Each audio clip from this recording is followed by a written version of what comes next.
እንኳን ለጻድቁ ኢዮብ ወርሃዊ የመታሰቢያ በዓል በሰላም አደረሳችሁ። የልዑል እግዚአብሔር ቤተሰቦች፣ የቅድስት ድንግል ማርያም የአስራት የአደራ የበኩራት ልጆች፣ ከዚህ በመቀጠል ስለ ጻድቁ ኢዮብ ይህን እናሰማለን። አውስጢድ በሚባል ሀገር ስሙ ኢዮብ የተባለ አንድ ሰው ነበረ። ያም ሰው ቅን፣ ንጹሕና ጻድቅ፣ እግዚአብሔርን የሚፈራ ከክፉ ሥራም ሁሉ የራቀ ነበር። 7 ወንዶች 3 ሴቶች ልጆች ነበሩት። ከብቶቹም 7000 በጎች፣ 3000 ግመሎች፣ 500 ጥማድ በሬ፣ 500ም እንስሳት አህዮች ነበሩ። እጅግ ብዙም አገልጋዮች ነበሩት። ስራውን በምድር ላይ ታላቅ ነበረ። ያም ሰው በምስራቅ ካሉ ሰዎች ሁሉ ይልቅ ገናና ነበር። ወንዶች ልጆቹም ሄደው በየተራ ላይ እያንዳንዳቸው ቤት ግብዣ ያደርጉ ነበር። 3 እህቶቻቸውንም ከነርሱ ጋር ይወስዷቸው ነበር። ከነርሱም ጋር ይበሉና ይጠጡ ነበር። የግብዣውም ቀኖች በተፈጸሙ ጊዜ ኢዮብ ይልክና ይቀድሳቸው ነበር። በማለዳም ገስግሶ ስለ ልጆቹ በቁጥራቸው መስዋዕት ያቀርብ ነበር። አንድ ወይፈን ስለ ነፍሳቸው የኃጢአት ማስተሰሪያ ያቀርብ ነበር።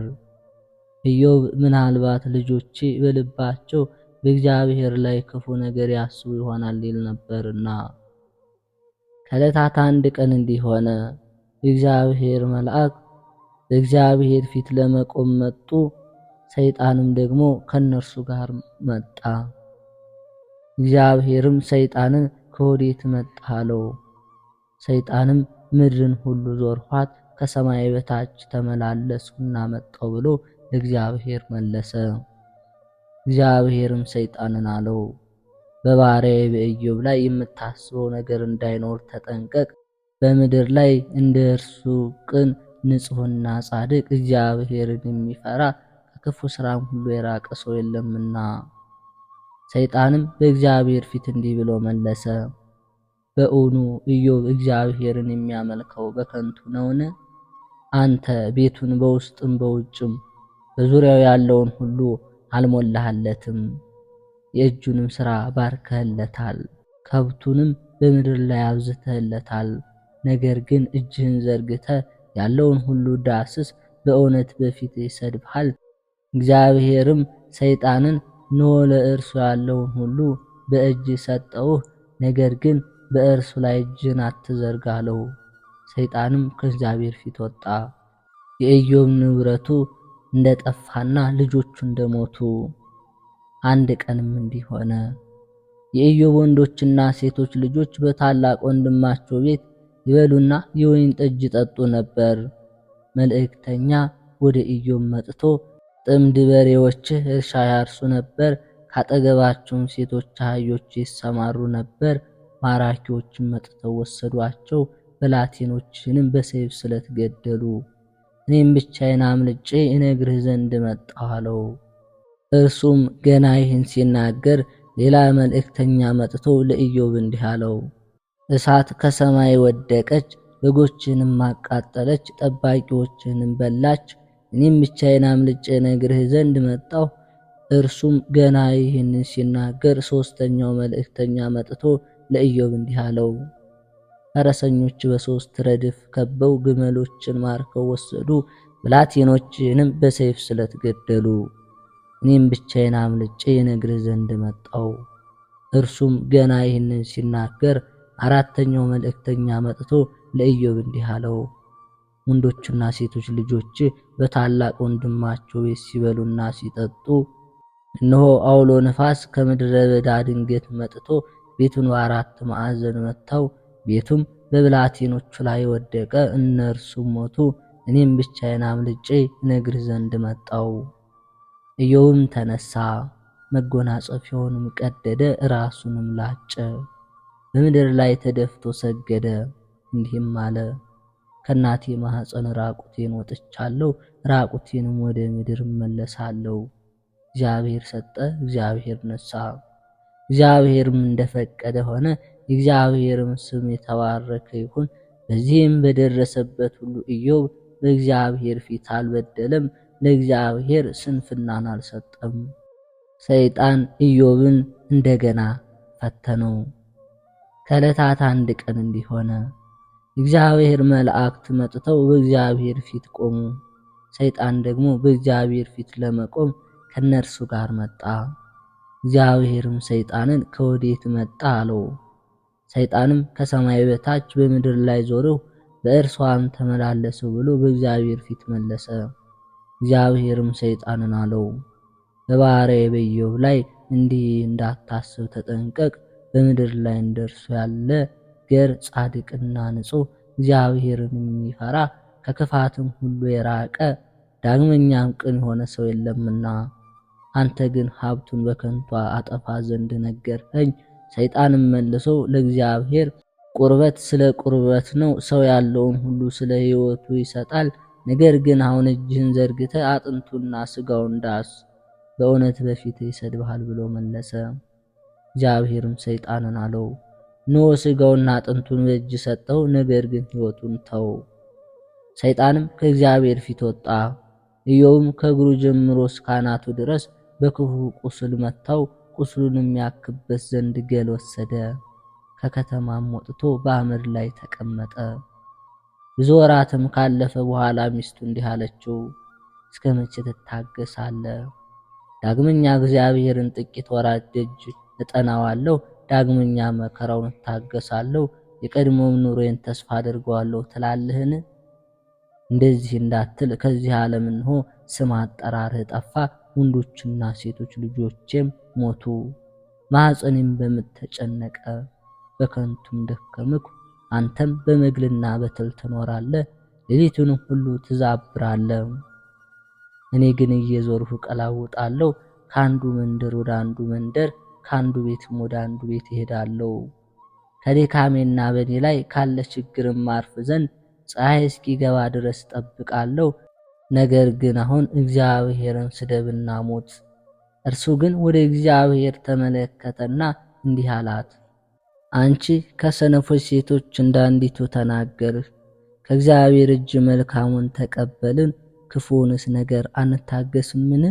በዚህ በደረሰበት ሁሉ ኢዮብ በእግዚአብሔር ፊት በከንፈሩ አልበደለም። ወዳጆቹ ኢዮብን ሊጎበኙት እንደመጡ። ሦስቱ የኢዮብ ወዳጆች ይህን የደረሰበትን ክፉ ነገር ሁሉ ሰምተው ከየሀገራቸው ወደ እርሱ መጡ። እነርሱም ቴሜናዊ ንጉሥ ኤልፋዝ፣ አውኬናዊ መስፍን በልዳዶስ፣ አሜናዊ ንጉሥ ሶፋር ነበሩ። እነርሱም ሊጎበኙትና ሊያጽናኑት በአንድነት ወደ እርሱ መጡ።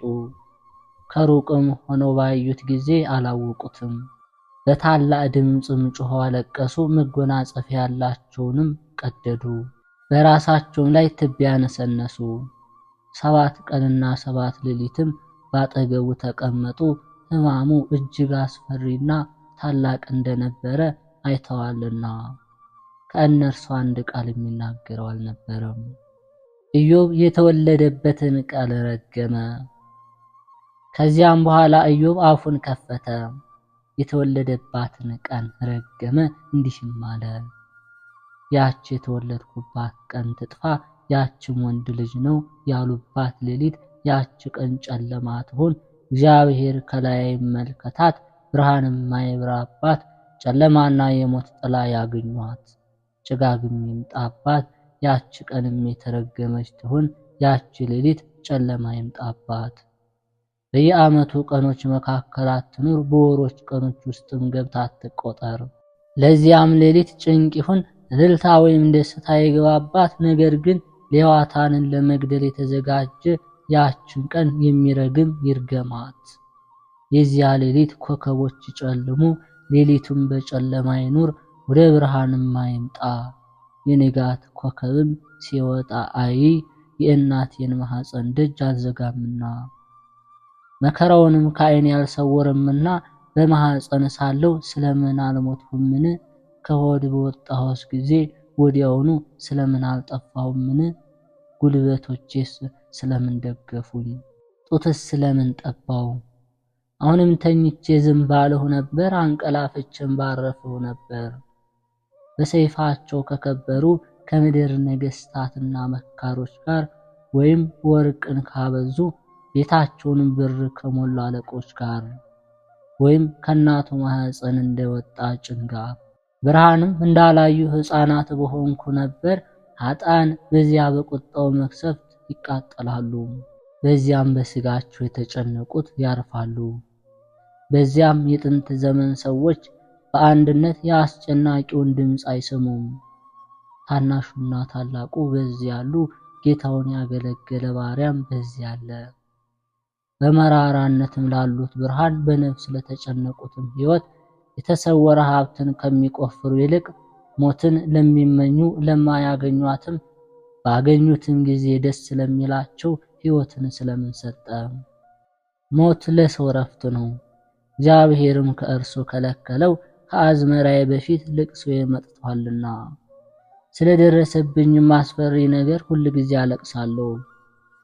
የተጠራጠርሁት ነገር መጥቶብኛልና ያሰብሁትም ደርሶብኛል። ተዘልዬ አልተቀመጥሁም፣ ጸጥታም አላገኘሁም፣ አላረፍሁም። ነገር ግን መከራ ደረሰችብኝ። የኤሊፋዝ ንግግርም። ቴሜናዊ ኤልፋዝ መለሰ እንዲህም አለ፣ በመከራ ሳለህ ነገር አታብዛ፣ የነገር ብዛት ምን ይጠቅምሃል? እነሆ አንተ ብዙዎችን ታስተምር ነበር፣ የደከሙትንም እጆች ታበረታ ነበር፣ በቃልህ በሽተኞችን ታስነሳ ነበር፣ የሚብረከረከውንም ጉልበት ታጸና ነበር። አሁን ግን ሕማም በአንተ ላይ መጥቶ ዳሰሰ፣ አንተም ተቸገር። ጥንቱን ፍርሃትህ ተስፋህም የመንገድህም ጠማማነት ስንፍና አይደለምን?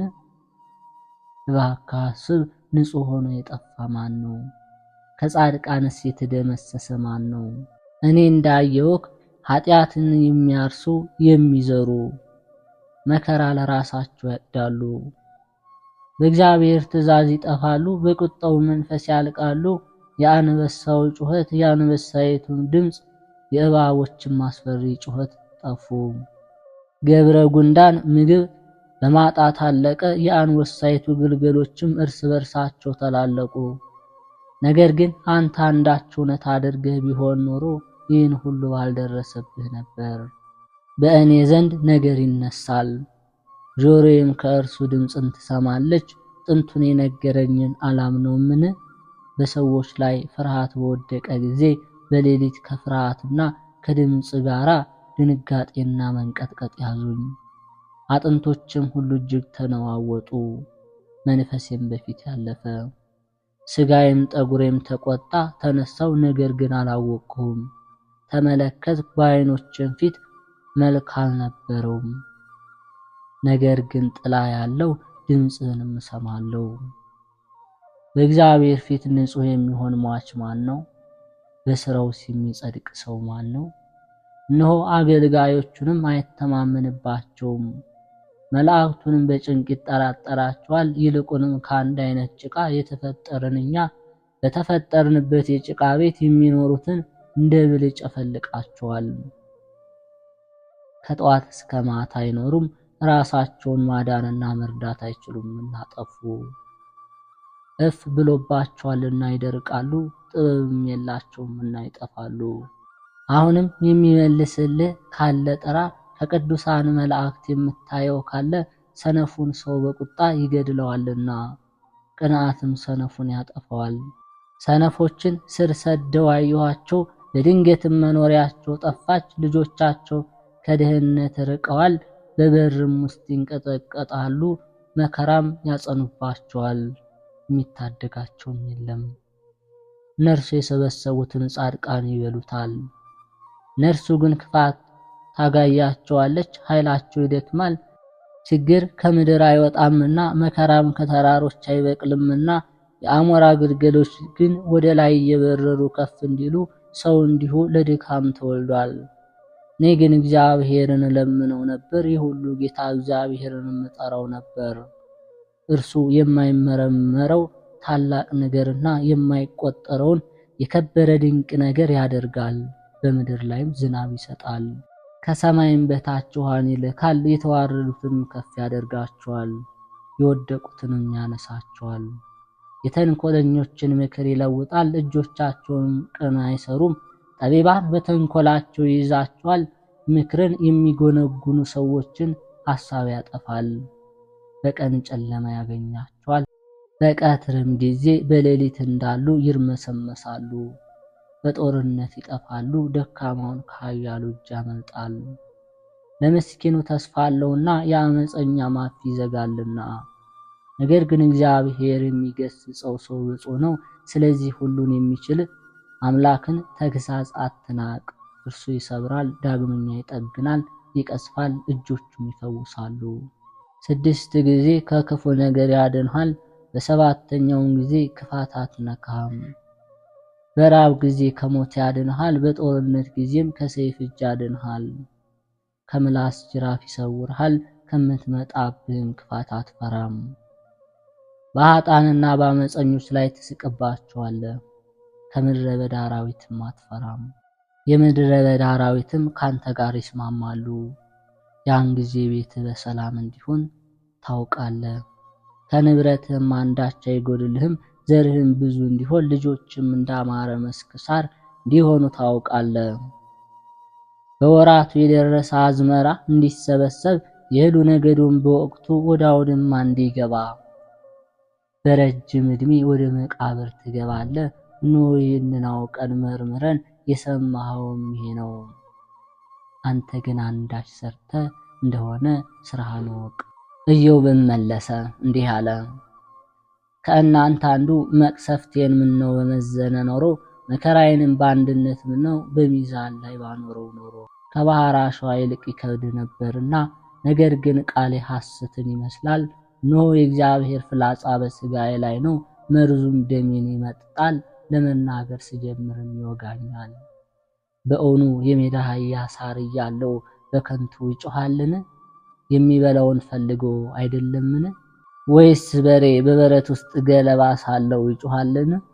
ምግብ ያለ ጨው ይበላልን? የጎመን ዘር ጭማቂ ይጣፍጣልን? ወይስ ለከንቱ ጣዕም አለው? ሰውነቴ ማረፍ አልተቻላትም። የሥጋዬን ክርፋት እንደ አንበሳ ክርፋት እመለከተዋለሁና። ልመናዬ ምነው በደረሰልኝ፣ እግዚአብሔርም ተስፋዬ ምነው በሰጠኝ። እግዚአብሔርም ያቆስለኝ ዘንድ ጀመር፣ ነገር ግን እስከ መጨረሻው አላጠፋኝም። መቃብሬ በግንቡ የምመላለስበት ከተማዬ ይሁን፣ ከእርሱም ፈቀቅ አልልም። የአምላኬ ቅዱስ ቃል አልካድሁምና። እታገስ ዘንድ ጉልበቴ ምንድን ነው? ነፍሴም ተጽናና ዘንድ ዘመኔ ምንድን ነው? ጉልበቴ የድንጋይ ጉልበት ነውን? በእውኑ ሥጋዬስ እንደ ናስ ነውን? በእርሱ የታመንሁ አይደለሁምን? ረድኤቱ ከኔ ለምን ራቀ? ምሕረቱ ቸል አለኝ። እግዚአብሔር አልጎበኙኝም፣ አልተመለከተኝም። ወንድሞችም እንደ ደረቅ ወንዝ እንዳለፈ ማዕበልም አላወቁኝም። ያከበሩኝ የነበሩ እነዚያ አሁን እንደ በረዶና እንደ ረጋ አመድ ሆኑብኝ። ወደ ሙቀት ሲቀርብ በቀለጠ ጊዜ ምን እንደነበር አልታወቅም። እንደዚሁ እኔ ከሁሉ ተለይቼ ጠፋው፣ ከቤቴም ወጥቼ የተጣለው ሆኑ። የቴሜናውያን መንገዶች፣ የሳባውያን ክፋትና ቸልተኝነት ተመልከቱ። በከተሞችና በገንዘቦች የሚታመኑ ያፍራሉ። አሁንም እናንተ ያለ ምሕረት መጣችሁ፣ ቁስሌንም አይታችሁ ፈራችሁ። ለምን በእውኑ ከእናንተ አንዳች ነገር ጠየቅሁን? ወይስ ከእናንተ ኃይልን ተመኘሁን? ወይስ ከጠላቶች እጅ ታስጥሉኝ ዘንድ ከኃይለኞች እጅ ታድኑ ዘንድ? አስተምሩኝ፣ እኔም አድምጣችኋለሁ። የተሳሳቱም ካለ አስረዱኝ። የእውነተኛ ሰው ቃል ሐሰትን ይመስላል፣ ከእናንተ ዘንድ ኃይልን የምጠይቅ አይደለምና። የንግግራችሁ ማጽናናት ረፍትን አይሰጠኝም፣ የአንደበታችሁም ቅልጥፍና ደስ አያሰኘኝም።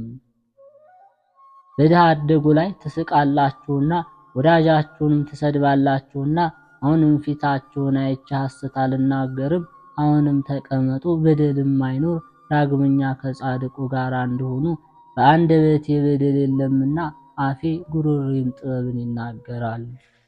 ኢዮብም መለሰ እግዚአብሔርንም እንዲህ አለው፣ ሁሉን ታደርግ ዘንድ ቻይ እንደሆነ የሚሳንህ እንደሌለ አወቀው። ምክርህን ካንተ የሚሰውር ቃሉን ካንተ የሚሸነግል የሚሸሽግ የሚመስለው ማን ነው? የማላስተውለውንና የማላውቀውን ታላቅና ድንቅ ነገር የሚነግረኝ ማን ነው? ጌታ ሆይ እባክህ ስማኝ፣ እኔም ልናገር ጠይቅህም አለው፣ አንተም አስተምረኝ። መስማትን ስላንተ ቀድሞ በጆሮዬ ሰምቼ ነበር፣ አሁን ግን በዓይኔ አየሁ። ስለዚህ ራሴን እንቃለሁ፣ ሰውነቴም ቀለጠ፣ እኔ አፈርና አመድ እንደሆነው አውቃለሁ። የኢዮብ ወዳጆችም እንደተወቀሱ። እግዚአብሔርም ይህንን ቃል ለኢዮብ ከተናገረ በኋላ እግዚአብሔር ቴሜናዊ ኤልፋዝን እንዲህ አለው፣ እንደ ባሪያዬ እንደ ኢዮብ አንዲት ቅን ነገርን በፊት ያልተናገራችሁምና አንተና ሁለቱ ባልንጀሮች በድላችሁኛልና፣ አሁንም እንግዲህ 7 ወይፈኖችና 7 አውራ በጎችን ይዛችሁ ወደ ባሪያዬ ወደ ኢዮብ ዘንድ ሂዱ፣ እርሱም የሚቃጠል መስዋዕት ስለራሳችሁ ያሳርግላችሁ። ባሪያዬም ኢዮብ ስለናንተ ይጸልይ፣ እኔም ፊቱን እቀበላለሁ፣ ስለ እርሱ ባይሆን አጠፋችሁ ነበር። በባሪያዬ በኢዮብ ላይ ቅን ነገርን በፊቴ አልተናገራችሁምና። ቴሜናዊም ኤልፋዝ፣ አውኬናዊም በልዳዶስ፣ አሜናዊ ሶፋር ሄደው እግዚአብሔር እንዳዘዛቸው አደረጉ። ስለ ኢዮብም ሲል ኃጢአታቸውን ይቅር አላቸው። የኢዮብ ጤናና ሀብት ተመለሰ። እግዚአብሔር ኢዮብንም አዳነው። ኢዮብም ስለ ወዳጆቹ ጸለየ፣ እግዚአብሔርንም ኃጢአታቸውን ተወላቸው። እግዚአብሔርም ቀድሞ በነበረው ገንዘቡ ሁሉ ፋንታ 2 እጥፍ ከዚያም በላይ አድርጎ ለኢዮብ ሰጠው። ወንድሞቹና እህቶቹ ቀድሞ የሚያውቁት የነበሩት ሁሉ የሆነውን ሁሉ በሰሙ ጊዜ ወደ እርሱ መጡ። በቤቱም ከእርሱ ጋር እንጀራ በሉ፣ ጠጡም፣ አጽናኑትም። እግዚአብሔርም ባመጣበት ክፉ ነገር ሁሉ አደነቁ። እያንዳንዳቸውን ጥማድ በሬ 4 ድርሃማ የሚመዝን ወርቅ ብር ሰጡት። እግዚአብሔርም ከፊተኛው ይልቅ የኋለኛውን ለኢዮብ ባረከ። መንጋዎቹም 14,000 በጎች፣ 6,000 ግመሎች፣ 1,000 ጥማድ በሬዎች፣ 1,000 እንስት አህዮች ነበሩ። ደግሞም 7 ወንዶችና 3 ሴቶች ልጆች ተወለዱለት። የመጀመሪያው ስም ዕለት፣ የሁለተኛይቱ ስም ቃስያ፣ የሶስተኛው ስም አማልታያ ስቂራስ ብሎ ሰየማቸው። ከሰማይ በታች እንደ ኢዮብ ሴቶች ልጆች አሉ። የተዋቡ ሴቶች በሀገሩ ሁሉ አልተገኙም። አባታቸውም ከወንድሞቻቸው ጋር ርስት ሰጣቸው። ኢዮብም ከደዌው ከዳነ በኋላ 170 ዓመት ኖረ። ኢዮብም የነበረበት ዘመን ሁሉ 240 ነው። ልጆቹንና የልጅ ልጆቹን እስከ 4 ትውልድ ድረስ አየ። ኢዮብም ሸምግሎ ዕድሜም ጠግቦ ሞተ። እግዚአብሔር ከሚያነሳቸው ሰዎች ጋር ዳግመኛ እንደሚነሳ የተጻፈ ነው። ይህ ሰው በሶርያው መጽሐፍ እንደዚህ ተገልጧል። የኖረበትም ሀገሩ በኤዶምያስና በአረብ አውራጃ ያለ አውስጢድ ነው። ስሙም ቀድሞ ኢዮባባ ነበር።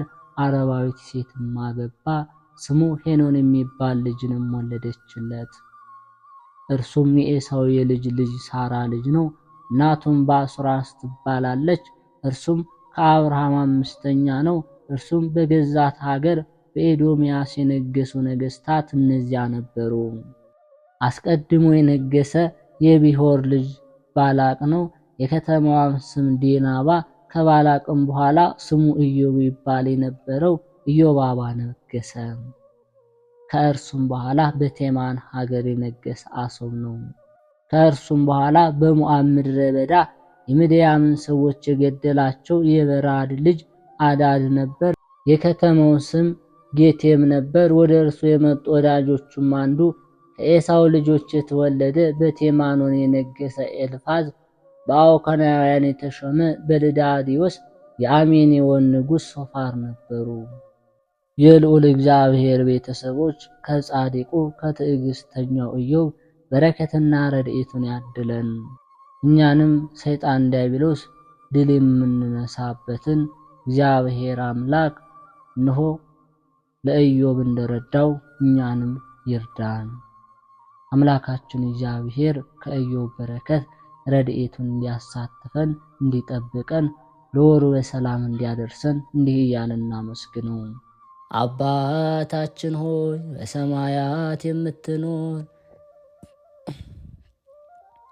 አባታችን ሆይ በሰማያት የምትኖር፣ ስምህ ይቀደስ፣ መንግሥትህ ትምጣ፣ ፈቃድህ በሰማይ እንደሆነች እንዲሁም በምድር ላይ ትሆን። የዕለት እንጀራችንን ስጠን ዛሬ፣ በደላችንም ይቅር በለን እኛም የበደሉን ይቅር እንደምንል። አቤቱ ወደ ፈተናም አታግባን ከክፉ ሁሉ አድነን እንጂ መንግሥት ያንተ ናትና፣ ኃይል፣ ክብር፣ ምስጋና ለዘላለሙ አሜን። እመቤታችን ቅድስት ድንግል ማርያም ሆይ በመልአኩ በቅዱስ ገብርኤል ሰላምታ ሰላም እንልሻለን። በሐሳብሽ ድንግል ነሽ፣ በሥጋሽም ድንግል ነሽ። አሸናፊ እግዚአብሔር እናት ሆይ ሰላምታ ላንቺ ይገባሻል። ከሴቶች ሁሉ ተለይተሽ አንቺ የተባረክሽ ነሽ፣ የማኅፀንሽ ፍሬ የተባረከ ነው። ጸጋን የተሞላሽ ቅድስት ሆይ ደስ ይበልሽ፣ ልዑል እግዚአብሔር ከአንቺ ጋር ነውና ከተወደደው ልጅሽ ከጌታችን ከመድኃኒታችን ከኢየሱስ ክርስቶስ ዘንድ ይቅርታና ምሕረትን ለምኝልን ኃጢአታችንም ያስተሰርይልን ዘንድ ለዘላለሙ አሜን።